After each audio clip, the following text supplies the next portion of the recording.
Bonjour à tous, je m'appelle Tania Lompré. L'éducation, l'immigration, la langue française, ça vous intéresse? Vous êtes au bon endroit parce que moi aussi. Ensemble, on va explorer plusieurs enjeux reliés de près ou de loin à la francisation, à l'immigration, à l'enseignement et à l'apprentissage. On va aussi aborder les politiques publiques et l'actualité reliées à ces thématiques. De mon côté, je suis une fille super animée par l'idéal de faire du Québec un endroit où tous peuvent s'épanouir en français, avec ou sans accent. J'ai la tête qui foisonne d'idées, d'opinions et de solutions. On ne sera peut-être pas toujours d'accord, hein? Mais n'est-ce pas une des facettes de la diversité qui fait que c'est vraiment beau chez nous? Alors bienvenue à tous sur le balado avec ou sans accent. La littérature a ce pouvoir particulier de faire circuler les voix, les langues, les imaginaires et les expériences bien au-delà des frontières. Dans les Amériques, la francophonie, elle est plurielle, parfois minoritaire, parfois majoritaire, marquée par l'histoire, l'immigration et le contact des langues. À l'occasion du mois de la francophonie, on s'intéresse à des projets qui font rayonner les œuvres québécoises et francophones à l'échelle du continent, tout en mettant en dialogue les différentes francophonies des Amériques. La Bibliothèque des Amériques, portée par le Centre de la francophonie des Amériques, et ses rendez-vous littéraires.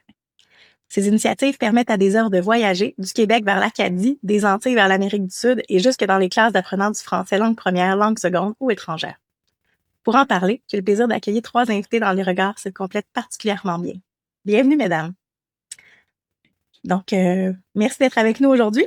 J'aimerais ça, si c'est possible, que vous vous présentiez à nos auditeurs et que vous nous disiez quelles sont vos fonctions. Bonjour à toutes et à tous. Je suis Alexandra Grzybowska, coordonnatrice de la Bibliothèque des Amériques au Centre de la francophonie des Amériques. Je suis très, très contente d'être avec vous aussi. Bonjour, Emeline Pierre, professeure de littérature des Caraïbes à l'Université de Montréal. Bonjour, moi c'est Mireille Gagné, je suis autrice et une autrice québécoise. Je publie de la poésie, du roman et des nouvelles. Ben merci beaucoup d'être là. Alexandra, je vais donc commencer avec vous. Est-ce que vous pouvez nous expliquer qu'est-ce que c'est la Bibliothèque des Amériques pour les gens qui nous écoutent? La Bibliothèque des Amériques, c'est une bibliothèque numérique, une initiative du Centre de la francophonie des Amériques qui a été créée en 2014. La Bibliothèque des Amériques offre un accès à des livres, à une collection qui regroupe actuellement plus de 20 000 livres francophones, des autrices-auteurs du Québec, du Canada francophone, de la Louisiane et des Antilles. Donc, c'est une bibliothèque qui est accessible 24 heures sur 24 pendant 7 jours. D'une manière générale, ce qui est très important pour nous à travers cette plateforme numérique, c'est de premièrement rendre la culture et la littérature francophone accessible. Deuxièmement, favoriser la découvrabilité des contenus francophones. Et troisièmement, favoriser le sentiment d'appartenance à cette grande francophonie. Et ce qui est très important aussi, c'est de souligner le public cible de la Bibliothèque des Amériques. Donc, on s'adresse à la grande famille des francophones, francophiles du Québec, du Canada et des Amériques. On pense en particulier aux francophones en milieu minoritaire, qui ont un accès beaucoup plus difficile aux ressources en français ou en ressources en numérique tout simplement. Et également, nous pensons aux élèves francophones, aux apprenants de français en général.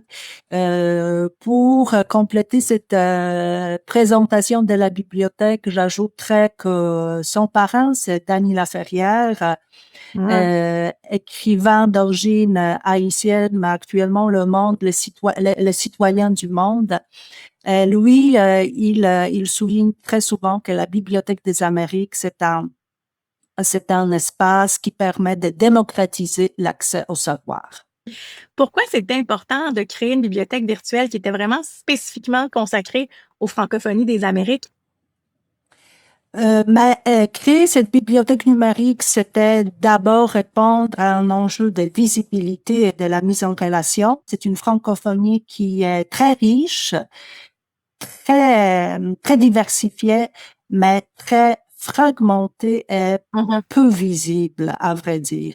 Donc, la plateforme permet de rassembler, de réunir ces différentes voix d'autrices, d'auteurs francophones. Il offre la littérature québécoise, contemporaine, les classiques de la littérature québécoise, mais on a également le catalogue qui est complet, qui est très riche avec la littérature francophone de l'Acadie, du Manitoba, de l'Ontario, de l'Ouest canadien. Nous pensons également à la littérature francophone de la Louisiane.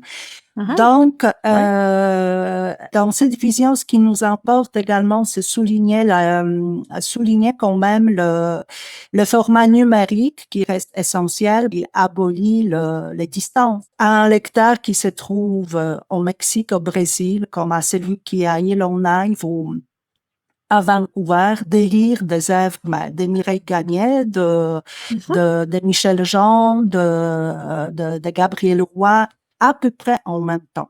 C'est fabuleux, n'est-ce pas?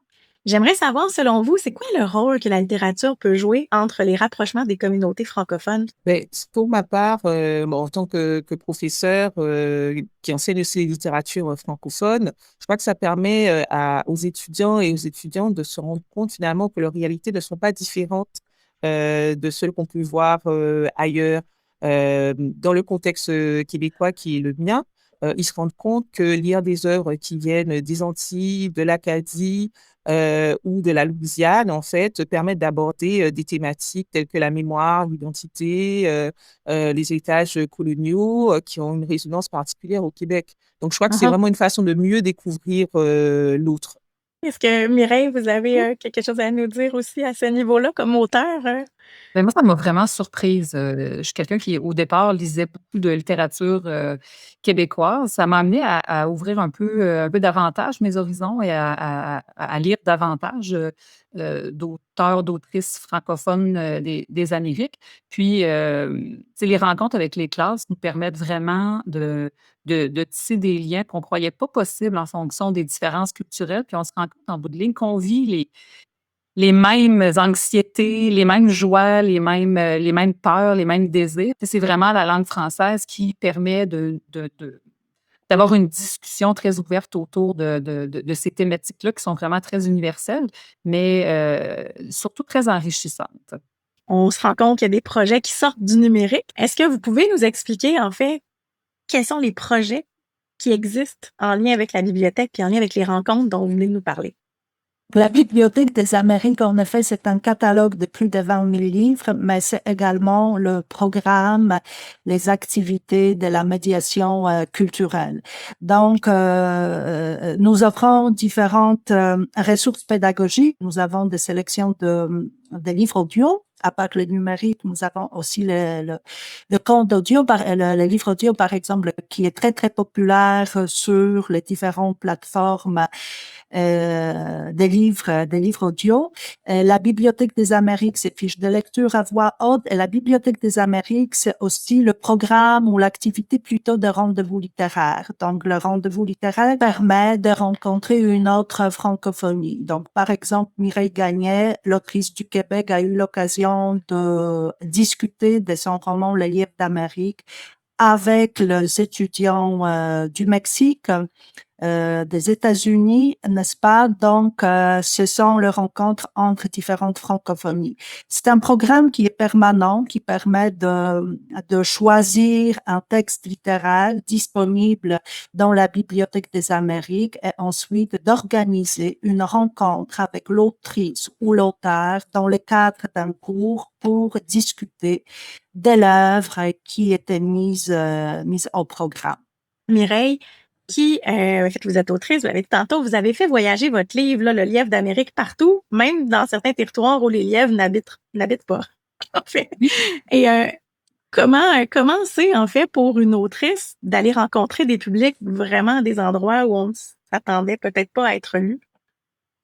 Ben, c'est fabuleux, en fait. Puis je pense qu'il y a des symboles qui sont universels. Dans le cas du lièvre d'Amérique, bon, c'est un petit animal sauvage qui est facile à attraper, à chasser. Donc, je me souviens très bien d'une classe à Mexico où des étudiants avaient trouvé un autre animal qui était similaire, puis il y avait vraiment une corrélation qui s'était établie assez rapidement. Euh, donc, je pense que justement, en utilisant des symboles universels, les jeunes sont capables de s'approprier l'histoire, de la vivre, puis de l'adapter. Puis c'est ça qui est magique avec la littérature, c'est qu'un livre, une fois qu'il est écrit, il n'appartient plus à l'auteur. Uh-huh. Euh, Comme dirait le lièvre, il fuit, il s'évade un peu et il crée des liens qui sont tout à fait personnels, malgré qu'on l'écrit en tant qu'autrice d'une manière très personnelle. Tu sais, moi, dans le Mhm. cadre de cette histoire-là, c'est une femme qui est workaholic, puis qui veut apprendre, qui veut travailler davantage, puis qui se fait intégrer, se faire une petite modification génétique pour justement améliorer ses performances. Et c'est une histoire qui était très personnelle avec moi. Puis je me suis rendu compte avec les voyages de ce livre-là que peu importe où on habite, on vit cette anxiété de performance-là. On a tout un petit lièvre à l'intérieur de soi. Il existe un animal à quelque part qui est un peu workaholic auquel on peut s'associer. Fait que je pense que c'est ça qui est intéressant, c'est particulièrement quand on joue avec les symboles universels, c'est qu'un livre devienne tout à coup une appropriation les élèves se l'approprient, ils se réinventent dans le fond le contexte, ils l'insèrent dans leur quotidien avec les émotions qu'ils ont à vivre ou qu'ils vivent. Et c'est un moment de partage, là. On discute, on ouvre la discussion sur un sujet universel avec des idées très précises et très personnelles, puis la discussion est entamée. C'est vraiment cette idée de partage, d'accessibilité à cette culture-là pour lancer des discussions qui touchent autant, peu importe où on est sur la planète. Est-ce que le regard des gens qui n'ont pas le français comme langue première ont un regard différent, en fait, sur une lecture en français? C'est drôle parce qu'au départ, tu sais, moi, je suis quelqu'un qui a quand même un bon accent québécois. Je parle rapidement. J'essaie de parler plus lentement, mais je ne vais pas changer mon intonation, mon utilisation Ben oui. de québécisme. Et dans le livre d'Amérique également, dans tous les livres que j'écris, en fait, même je prends un malin plaisir à insérer des régionalismes québécois, des québécismes. Dans le livre, il y avait un petit lexique à la fin parce que c'est des expressions très pointues tirées d'un registre linguistique des habitants de l'île aux Grues. Mais quand même, tu sais, au départ, j'avais une certaine crainte, mais au contraire, j'ai été accueillie avec une grande ouverture. Bon, au début, on sent une petite tension avec les étudiants qui m'écoutent parler, puis qui se disent, est-ce qu'on va comprendre? On s'habitue, ça prend un petit 5 minutes d'adaptation. Les gens s'habituent. Et étonnamment, peut-être parce que la langue n'est pas leur langue, le français n'est pas leur langue maternelle, mais ils ont fait une analyse très fine, très poussée. J'ai reçu parmi ces classes les meilleures questions, ou à peu près, là, tu sais, que j'ai Ah eues dans oui. ah oui, je ne sais pas si c'est cette distance-là de langue secondaire qui fait qu'ils vont décortiquer davantage l'histoire, puis qu'ils vont se l'approprier davantage. Mais j'ai reçu des questions absolument fabuleuses. Puis chaque élève, souvent, est responsable de créer une question. Puis moi, je réponds à la question, mais vraiment des questions intelligentes. Ce sont des bons lecteurs aussi. Tu sais, on constate qu'il y a vraiment un degré de littératie très élevé, puis un intérêt aussi pour la littérature, ce qu'on ne rencontre pas n'importe où, dans n'importe quelle classe. Kimline, selon vous qui êtes professeur en littérature, qu'est-ce qu'une rencontre avec une autrice ou un auteur amène que seule la lecture permet pas? Mais par exemple, je pense à une œuvre qu'on a étudiée, Acadie Road, avec Mm. Gabriel Robichaud. Donc, c'est la littérature acadienne qui est peu utilisée, en fait, qui est peu enseignée dans les corpus, en tout cas au Québec. Donc, déjà, ça permet aux étudiants de décentrer leur regard. Et je crois que de plus en plus, les étudiants et les étudiantes demandent à ce que, justement, les œuvres classiques occupent une place peut-être un peu moins importante pour laisser place à d'autres univers. Donc, il y a déjà cette rencontre-là. Et je crois que ça permet aux étudiants et étudiantes de sortir aussi de leur zone de confort en tant que lecteur et lectrice, parce que justement, c'est une œuvre où le chiac était présent. Et moi-même aussi, en tant que professeur, je n'étais pas du tout familière. Donc, pour moi aussi, c'était un enjeu. On a fait ce voyage-là ensemble. Et je crois qu'au final, c'est sûr que les choses se sont clarifiées, qu'on a pu rencontrer l'auteur grâce au rendez-vous littéraire. Donc, il y a eu un échange vraiment très fructueux. Mais en même temps, je crois que ce qu'on a retenu tous et toutes, c'est que les œuvres ne sont pas destinées à être comprises de façon absolument parfaite, que les auteurs et les autrices aussi euh, exercent d'une certaine manière leur droit à l'opacité, comme dit Édouard Glissant, Mhm. et que ça aussi, on peut le respecter, mais ça n'empêche pas qu'on comprenne l'œuvre. C'est ça, finalement. Les étudiants se sont dit, on n'a pas tout compris, mais on a compris l'essentiel. Ce qui est important pour nous, on l'a compris. Et donc, voilà, je pense que ça permet de renouveler notre regard aussi, notre approche de la littérature en français. Montrer finalement que c'est beaucoup plus pluriel et complexe qu'elle nous paraît. Mhm. C'est que de pas se limiter, en fait, à la littérature francophone d'un seul territoire, puis rencontrer des auteurs qu'on ne rencontrerait probablement pas dans des contextes, par exemple, autres, là. Et d'ailleurs, c'est probablement quelque chose qui est spécial. Il doit y avoir beaucoup des étudiants que vous avez rencontrés dans le cadre des rencontres pour lesquels c'était la première fois ou la première rencontre avec un auteur euh, dans le cours de leur vie de lecteur. Alors, ils ne rencontrent pas souvent, mais il y a les étudiants et les étudiantes, en tout cas à l'Université de Montréal, rencontrent quand même, il y a des rencontres d'auteurs qui se font, mais c'est en personne très souvent. Ce qui fait que, voilà, ce sont des auteurs-autrices qui peuvent croiser au Salon du Livre ou dans d'autres Mhm. milieux plutôt proches. Alors qu'avec les rendez-vous littéraires, vu qu'on doit vraiment se tourner vers une francophonie autre, en fait, que le territoire dans lequel on séjourne, ben, ça nous amène justement à aller rencontrer des auteurs et des autrices qui ne rencontreraient pas autrement. Par exemple, dans mon cours de littérature caribéenne, les auteurs, les étudiants, pardon, ont pu rencontrer Gisèle Pineau qui est en Guadeloupe. Les étudiants ont pu rencontrer comme ça plusieurs auteurs et autrices, ont pu les croiser et ça n'aurait pas été possible autrement.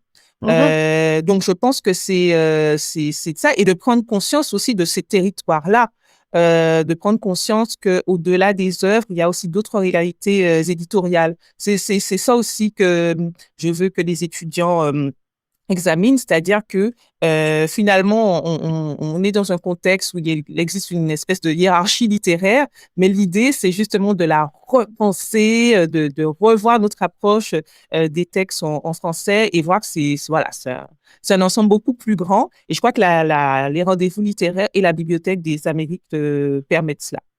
Mhm. Ça permet aussi là, de sortir un peu du corpus dominant qui est peut-être centré là, sur la France ou le Québec. Absolument, absolument. Et d'ailleurs, outre les rendez-vous littéraires, les étudiants ont aussi accès à des œuvres.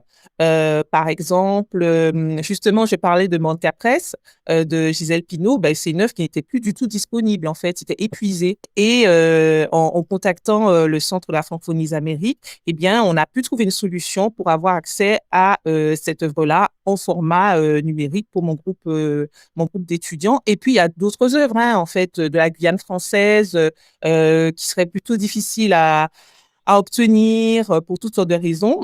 Et là, en fait, le problème est réglé très simplement avec le format numérique. Une deuxième vie, exactement, où on a accès aussi à certaines œuvres. Qu'est-ce que ça permet justement de travailler toutes ces œuvres-là sur le plan linguistique, culturel ou identitaire? Donc, je m'intéresse maintenant au contexte de français langue seconde ou étrangère, hein. Pourquoi la littérature peut devenir un levier particulièrement fort en apprentissage des langues ou en découverte de certaines cultures? Moi, mon contexte, c'est plus des langues premières. Mais je peux imaginer tous les bienfaits d'une telle approche. Je pense que ça permet aux étudiants d'avoir peut-être davantage confiance en nous. Je crois justement de ces locuteurs et locutrices de langue seconde. Ça leur permet d'avoir confiance peut-être davantage en eux parce que les étudiants et étudiantes sont amenés à formuler une question. Donc, il faut qu'ils travaillent l'œuvre de façon extrêmement précise et il faut qu'il la pose justement Mhm. À l'auteur à directement. l'auteur, ce qui est vraiment un défi particulier. et l'auteur répond à cette question. Ça veut dire que l'auteur va comprendre la question. Donc, j'imagine que en matière de confiance en soi dans une langue seconde, de se dire on est passé au travers d'une œuvre qui n'est pas sa langue première, mais qu'en plus on a pu échanger avec l'auteur ou l'autrice, je trouve que c'est vraiment très gratifiant pour un étudiant ou une étudiante. Je vois pas tout le travail qui est fait avec le professeur ou la professeure, mais je sens tout le travail quand même qui est derrière. Ils se préparent avec leurs questions. Ils se forcent ils doivent prendre un micro. Donc, il y a vraiment tout le côté d'extérioriser. On a peur, souvent, quand on est un apprenant d'une langue étrangère, on a peur de s'exprimer. Donc, il y a tout ce côté pédagogique-là que les jeunes doivent affronter, là, leur frousse de parler français avec quelqu'un, en plus, qui a un accent de l'autre côté. Est-ce qu'ils vont comprendre la réponse? Des fois, je m'adresse directement à eux. Je sens un peu de terreur, mais finalement, ça se résout. Là, il y a vraiment cette idée de... Je pense qu'on brise la glace assez rapidement parce que les jeunes, c'est pas seulement unilatéral. Là, on va vraiment... J'essaie d'avoir quand même quelques réponses, quelques discussions qui sont en dehors de la norme ou du cadre qui a été établi. Cela dit, je pense que le livre est un livre assez court qui permet à des apprenants de langue française comme deuxième langue, d'avoir une lecture qui est quand même assez rapide.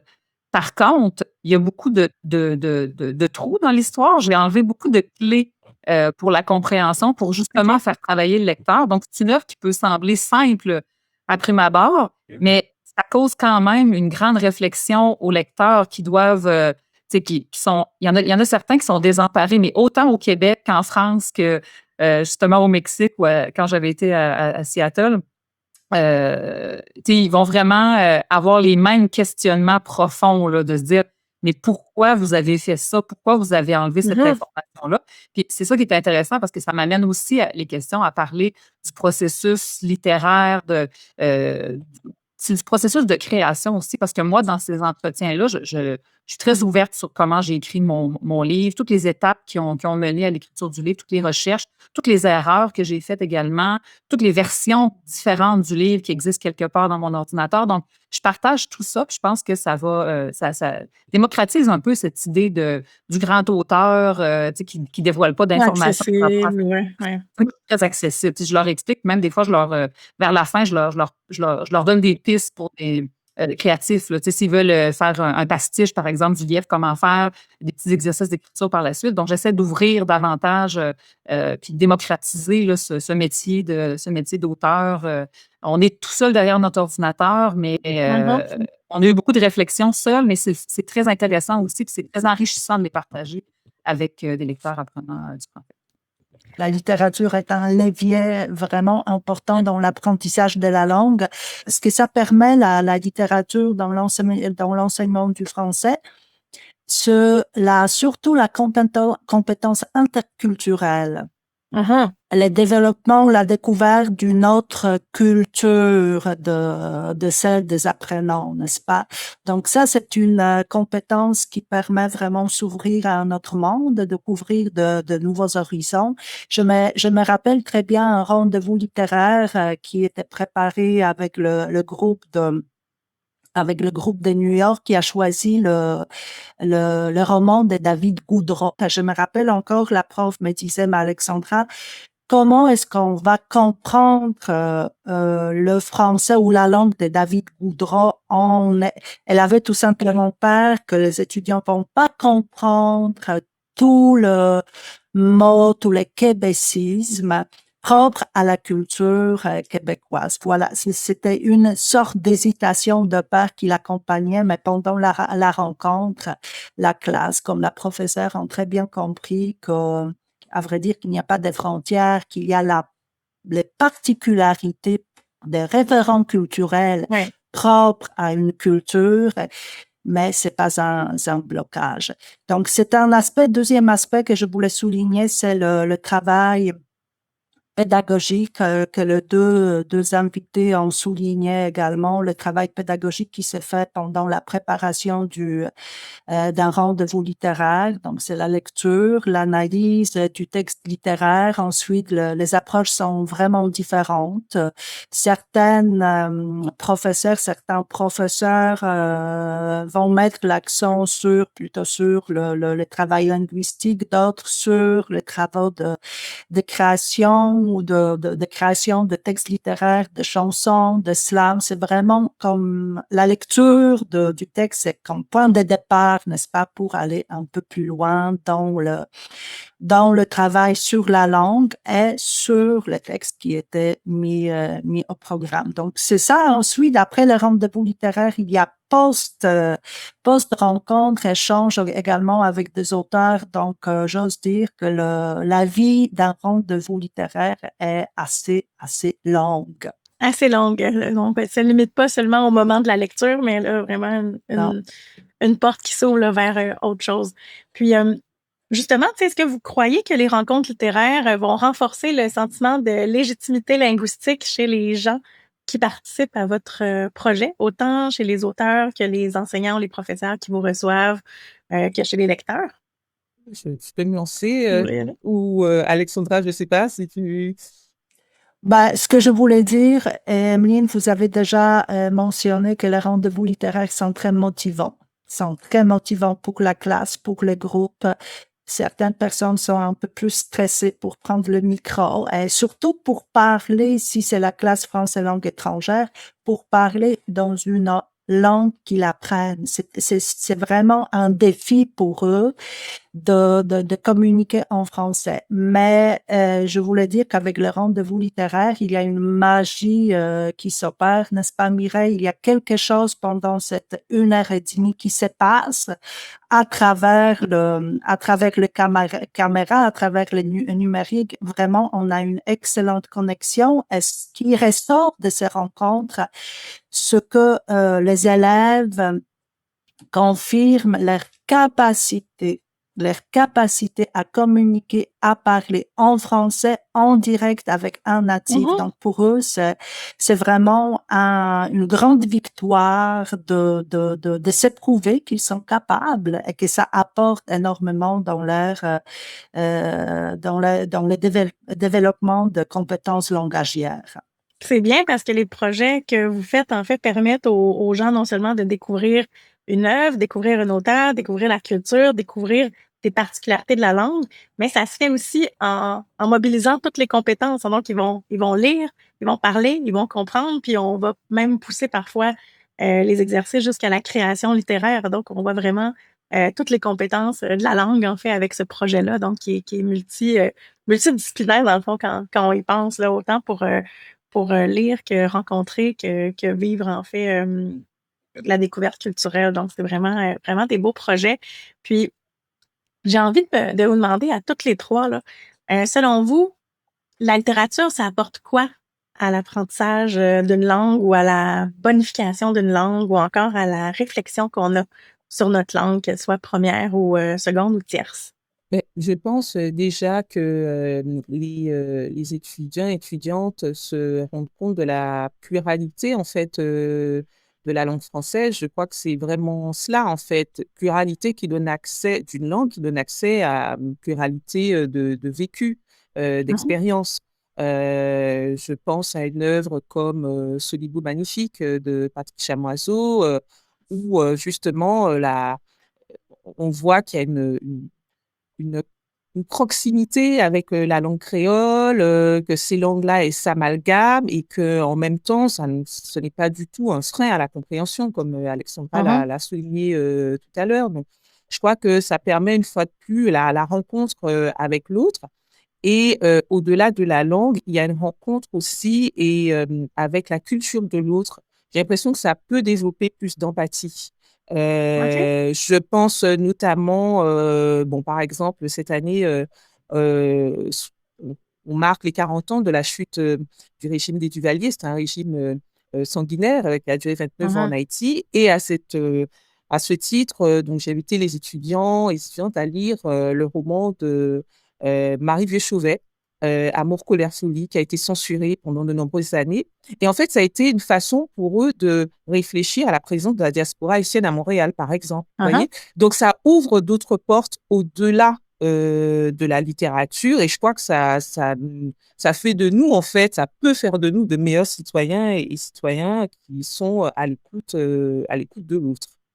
Très bien. C'est bien, en fait. Puis dans le fond, il y a beaucoup de choses dans la littérature qu'on va retrouver. Puis tantôt, je fais un parallèle avec ce que vous nous avez dit sur justement le fait que on doit sortir des classiques, en fait, puis d'aller vers de la littérature plus contemporaine, plus moderne pour faire des liens avec ce qu'on vit dans nos quotidiens, là, qu'on soit à Montréal, à Port-au-Prince ou à n'importe où, en fait, dans la francophonie des Amériques, là. Donc, je pense que c'est intéressant de voir qu'on peut justement relier le livre ou l'œuvre à quelque chose qu'on côtoie peut-être ou à des gens qu'on côtoie tous les jours, mais qu'on ne connaît pas assez ou suffisamment. Puis les livres et les projets comme ça nous permettent aux jeunes qui vont les vivre, en fait, de comprendre tout ça.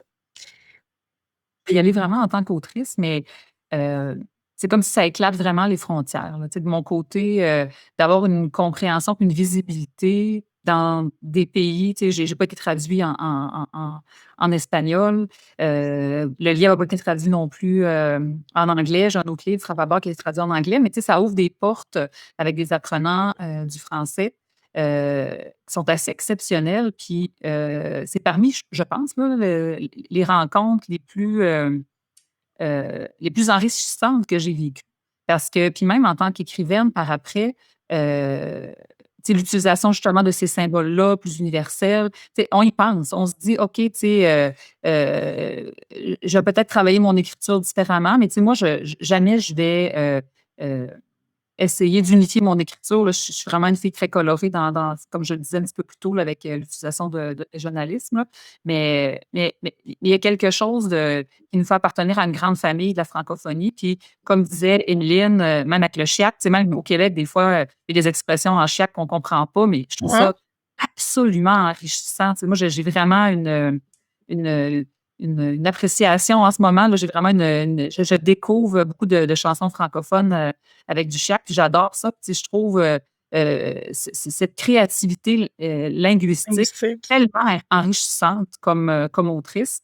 Tu sais, que ça ouvre les portes, ça nous permet justement de lâcher prise puis de se dire, OK, tu sais, mon unicité est quand même compréhensible et c'est ce qui fait la différence, c'est ce qui fait l'originalité, c'est ce qui donne le goût aussi à d'autres lecteurs de lire de différentes littératures. Donc, pour moi, ces rendez-vous-là, c'est vraiment très précieux.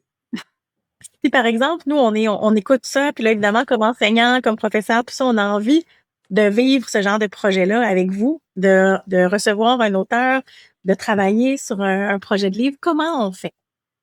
Ouais, comment on fait donc pour participer au rendez-vous littéraire? Selon moi, la démarche est très simple. C'est-à-dire, premièrement, il faut devenir membre du Centre de la francophonie des Amériques. L'adhésion est gratuite. Le site du centre, c'est francophoniedésamériques.com.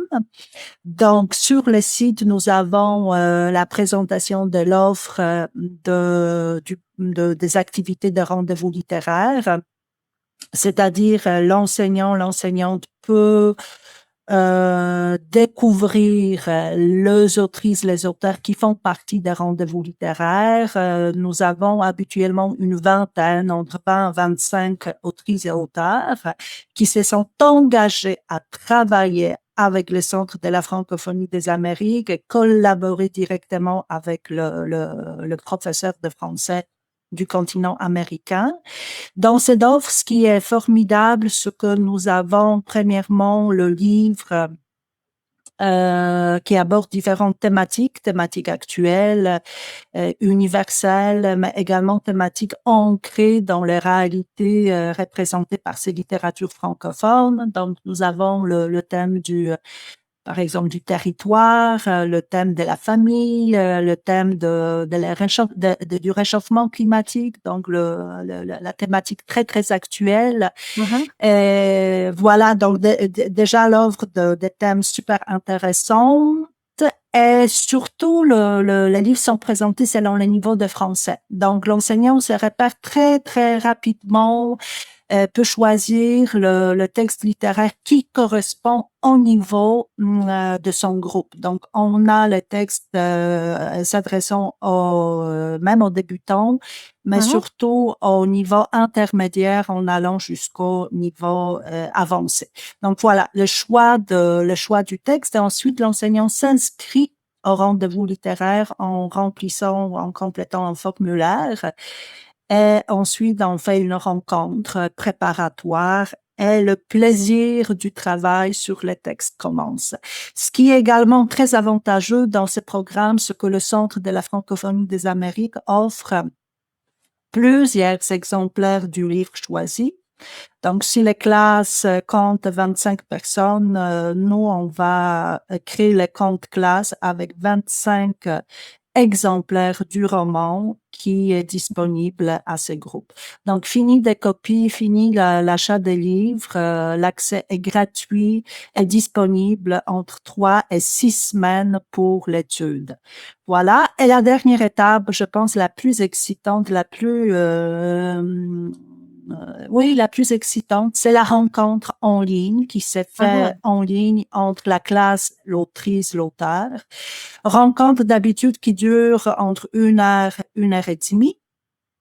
Et c'est une rencontre, à vrai dire, je devrais dire le dialogue, parce que les étudiants posent de questions sur l'œuvre directement à l'auteur, l'autrice. Et ce qui est formidable, c'est que ils connaissent déjà le texte, mais ils apprennent beaucoup plus de détails, des secrets carrément sur l'écriture. Je me rappelle Mireille Mireille Gagné, quand elle nous a dévoilé sa manière de travailler sur les lièvres d'Amérique, le travail qu'elle a mis pour rédiger son roman. En tout cas, ce sont des moments vraiment de magie qui enchantent la classe. Et ce sont des moments très motivants pour lire encore plus, pour découvrir d'autres textes de la Bibliothèque des Amériques et surtout dans le cadre de rendez-vous littéraires. Oui, puis on peut s'y inscrire que nous soyons professeurs à l'université comme Emeline, mais aussi enseignante au secondaire, ou enseignant au primaire ou au collégial. Donc, on peut s'y inscrire là, de tous les paliers. Oui, mais je voulais préciser que le programme de rendez-vous littéraire s'adresse plutôt aux étudiants post-secondaires et universitaires, donc pas les niveaux primaires, parce que la préparation et la participation au programme exigent quand même une pensée un peu plus abstraite pour travailler sur les textes littéraires. Les jeunes, ils aiment écouter.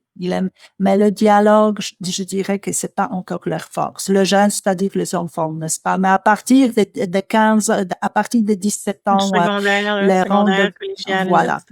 Si je peux me permettre aussi, je seconde tout à fait Alexandra quand elle disait que c'était simple en tant qu'usagère justement de la bibliothèque des Amériques, mais aussi des rendez-vous littéraires. Je crois que ce qui est très appréciable, vraiment, c'est l'accompagnement que le Centre de la francophonie des Amériques nous offre en tant qu'enseignant. Ce qui peut être rédhibitoire, c'est la partie administrative et les freins liés au budget. Or, c'est un problème qui est éludé puisque finalement, les rendez-vous littéraires sont pris en charge. En fait, les honoraires des auteurs et autrices sont pris en charge par justement le Centre de la francophonie des Amériques. Et également, on a vraiment un accompagnement en amont.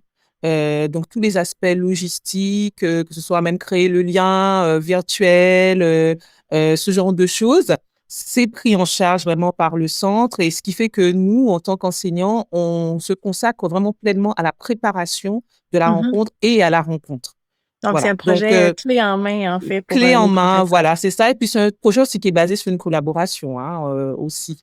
Donc, c'est ce qui est précieux et généralement, je crois, et Alexandra ne va sûrement pas me contredire, que c'est une collaboration vraiment qui s'inscrit finalement dans la durée. Qu'est-ce que ça nous dit, ces projets-là, sur la francophonie des Amériques telle qu'elle se vit aujourd'hui? Mais je dirais que c'est une francophonie qui est extrêmement dynamique et vivante, stimulante, parce que finalement on découvre énormément de littérature et de réalité. Et ça, c'est vraiment à la portée d'un clic. C'est absolument fabuleux. Cette francophonie, généralement on dit qu'elle est plurielle et ça peut sembler cliché, mais c'est vrai. On se rend compte que c'est une réalité et nos étudiantes sont toujours absolument fascinés par cette découverte. Et surtout, c'est une francophonie relationnelle. Je crois que c'est ce que ça permet, les rendez-vous littéraires. Ça permet vraiment de rencontrer l'autre, son imaginaire, sa culture, ses spécificités linguistiques. Puis de créer des Voilà, relations entre toutes ces francophonies-là, finalement. absolument, Ouais. Qu'on soit auteur, lecteur ou professeur tout autour. à fait. En tant que lectrice, parce qu'avant tout, avant d'être autrice, je suis une grande lectrice. Donc, on a toujours notre pile de classiques de livres qu'on veut lire, mais il y a tellement de portes qui peuvent s'ouvrir quand justement on abandonne ce choix-là de lire ces classiques qu'on s'impose et qu'on ouvre les portes et qu'on va regarder, dans le fond, tout ce qui est disponible en littérature francophone. C'est absolument fabuleux. Puis en tant qu'autrice, ben, c'est super enrichissant de se dire tout le champ les champs lexicaux différents, les symboles qui sont différents, toutes ces réalités-là dans lesquelles on peut puiser, s'alimenter en tant qu'autrice. Donc, c'est une richesse à découvrir, puis on devrait se permettre davantage. On a peu de temps pour lire. Tu sais, on a tous des boulots, on travaille fort, on a la famille, on a les courses, on a toute la liste de choses qu'on doit faire. Puis la lecture, c'est facile de l'enlever puis de dire, OK, j'ai pas le temps, on va prioriser d'autres choses. Mais le peu de temps qu'on a, si on peut apprendre à découvrir d'autres réalités, ben, c'est tellement enrichissant que ça permet d'éclater les frontières. Continuons à lire nos classiques, mais diversifions nos lectures. Oui, de diversifier les lectures et de penser à tous les types de lecteurs aussi, hein, parce que dans nos classes, on n'a pas seulement que ben, évidemment, Emeline, oui, là, Emeline, tes étudiants, j'imagine, sont tous des grands lecteurs de classiques, ou presque. Mais dans certaines autres classes, on va avoir, par exemple, tu sais, au niveau des collégiens ou des cégepiens, tu sais, des jeunes pour qui la lecture, c'est peut-être pas quelque chose de facile ou d'attrayant, mais lorsqu'on varie, en fait, les modalités ou les choix d'œuvres, ben, on se rend compte que finalement, on peut faire naître des passions pour la lecture aussi, là où on l'attendait peut-être pas non plus. Oui, j'aimerais bien ajouter également de mon côté, c'est-à-dire au Centre de la francophonie des Amériques, on a misé vraiment sur la littérature, les activités littéraires. Pourquoi? Mais parce que la littérature joue en général le rôle fondamental comme un espace de rencontre. C'est ce que nos invités ont déjà dit, n'est-ce pas? L'espace de rencontre est très souvent des mises en relation. Le Centre de la francophonie, c'est le public de 33 millions dispersés sur le continent américain. Comment le retrouver? Mais on le retrouve justement grâce aux livres, grâce à des livres, n'est-ce pas? Les livres, ça devient le lieu un peu symbolique, mais un lieu d'ancrage, de rencontre avec soi-même et surtout et avant tout de la rencontre avec l'autre dans le sens d'une autre culture, d'une culture différente du Québec ou du Canada francophone. Ben, la littérature encore pour nous, c'est le moyen formidable pour renforcer le sentiment d'appartenance à cette francophonie qui est diversifiée et plurielle. Ce sont des belles paroles pour la fin. Donc, ben merci beaucoup, mesdames. Aujourd'hui, je pense qu'on vous a entendu. On a pu discuter de la francophonie des Amériques dans le cadre du mois de la francophonie. Puis on a vu, en fait, moi, le mot que je retiens de tout ce que vous m'avez dit aujourd'hui, c'est relation. Et pour moi, c'est celui qu'on n'entend pas assez, mais évidemment, je pense qu'on est capable de créer des ponts avec les œuvres littéraires et avec la bibliothèque que vous nous avez présentée. Puis, justement, on se rend compte que cette rencontre-là, ça fait aussi une circulation des voix, un nouveau lexique, des nouveaux mots, des nouvelles réalités linguistiques qu'on ne connaissait pas, puis un espace, en fait, où le français demeure une langue dynamique.